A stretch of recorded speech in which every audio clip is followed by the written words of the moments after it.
So I know you're a very esteemed model. I'm really curious to know about how you got your start in that. So I got my start in modeling at a very young age, or I would say a young age for me, because it was all on my own. So I started when I was 12, and it was definitely a happy accident. And I kind of fell into everything. I would say I didn't start really like booking super big jobs until I was maybe like 14, because I didn't really know kind of what to do in the industry because it was like all on my own. I didn't have like a parent that was like already in the industry and or anything like that. So I definitely would say that it like kind of took off when I was 14, and then getting signed to a bigger agency at like 15, 16, and then 17, 18, 19 was when it was like super real. So Oh, wow, that's really cool that you started at such a young age.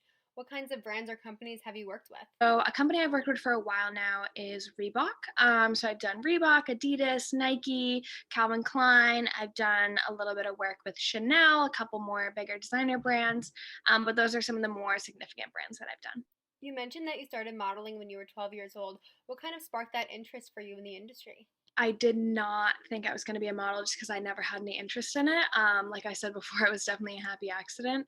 So I'm trying to think, like, I just really started to love it once I got involved with it. Like I started doing shoots. I was like, this is so fun. And I was genuinely happy while I was doing it.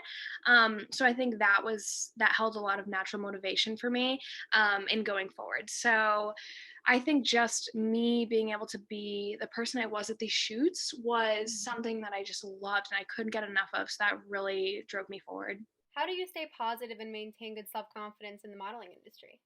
It definitely took a lot of work to build up the thick skin that I've developed over the years, because the industry is super cutthroat and you get told a lot of things that you don't really want to hear, or that it just doesn't really sit well with you, that you kind of accidentally can internalize sometimes. But I think the biggest thing for me is to acknowledge it and then move past it and just let it go. So I never try to like suppress it or pretend it didn't happen or pretend it's not there. I always just try to acknowledge it, and then I don't give it as much energy as I can. I just give it a little bit and then move on and then just keep going.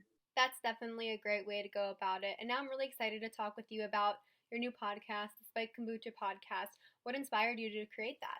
This is definitely more of like a hobby for me. It is so fun. I've wanted a podcast for so long. So I came up with the name Spiked Kombucha because I love kombucha, first of all. I feel like that whole name Spike Kombucha really just embodies me as a person, because it's like kombucha with like a little bit of kick, so it's like a little bit fun. It's kind of like what I want the podcast to be about, what it embodies. So starting that, I just really love talking and I love like getting my message across. I love having an impact and resonating with people, and giving advice, understanding people, having people understand me. That's Mhm. just everything I love, and a podcast totally embodies that. So that's why I decided to move forward with having my own podcast. That sounds like such a fun podcast. So, what kinds of topics do you cover or do you hope to cover in future episodes?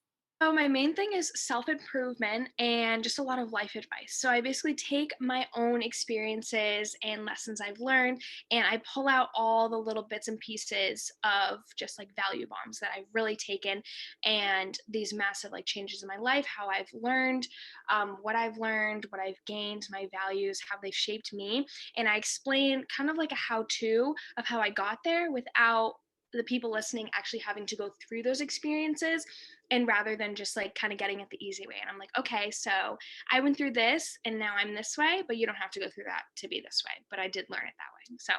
You seem like a go getter, which is very great with the modeling. And I'm really curious to know, was this podcast something that you took the initiative to create? So this was all like self-inflicted. I really was just like super inspired to just do something more, and it did inspire me like during quarantine and things like that, because like quarantine, obviously modeling was a lot different, and I knew I wanted to have a little bit more impact. I wanted to just have a voice somewhere else other than Instagram, and I figured like podcast would be the perfect platform for that, so that's where that came.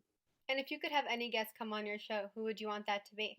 My gosh, I definitely plan on having a lot of guests in the future. I already have a bunch of people on the radar, but somebody that would be a dream guest of mine, I'm just gonna like go so big, would definitely be Tony Robbins or Elon Musk, like super influential people in the business world. I really admire them. I think they have so much value to give. They are super smart, super hardworking, just some people I really look up to. Those would be some excellent guests. And I know in your first episode of your podcast that you hint at the fact that you're creating a book. Can you tell me anything about that? I've actually been writing this book for a couple years now, and it's something that's very near and dear for my heart. When I first started it, I never planned on publishing it. I never planned on, anybody else seeing it. It was almost more of like a journaling tactic I had. And then as time went on, I was like, you know what? Like this, I have so much content here, so many like big pieces of value. And even in high school, when I would write essays and give my input for things, my teachers would be like, wow, they would be really surprised. They would just see in me that I had like a little bit more to offer. And I had like this really big, passionate drive that I could just naturally like type out, like, these super, super long essays in like 5 minutes. And they're like, how do you do that? I'm like, I don't know. I just like it. So that's definitely something that comes naturally to me. I really enjoy it. So the process of writing the book has been super natural, super organic, super easy. And I think that's going to make it all that much better. Do you have a timeline you could share with me about the book, or are you still working on it right now? It is pretty much finished. I still have a couple things I just need to brush up on, but I definitely plan to publish it in like very early 2021. So coming up super soon, I'll be able to release the title.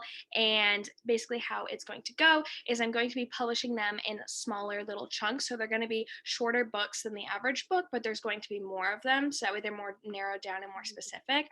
And then the fun thing about the books is that there's going to be little stories and bits and pieces that tie into my podcast as well. So if you like read the books and listen to the podcast, you'll be able to put certain pieces together and you'll be like, oh, now I get that. Oh, now I understand this. And then it'll just be like this big mesh and you'll be like, so clear. I know your main platform for content is Instagram, but I've also seen that you've been trying to expand your TikTok account.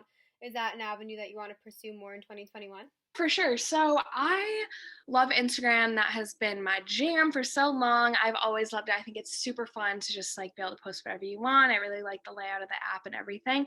TikTok is obviously new for me. I've been posting a little bit. I'm not as familiar as I am with Instagram, but I'm definitely getting there, definitely expanding. Definitely hope to expand my TikTok more. It's Spiked Kombucha.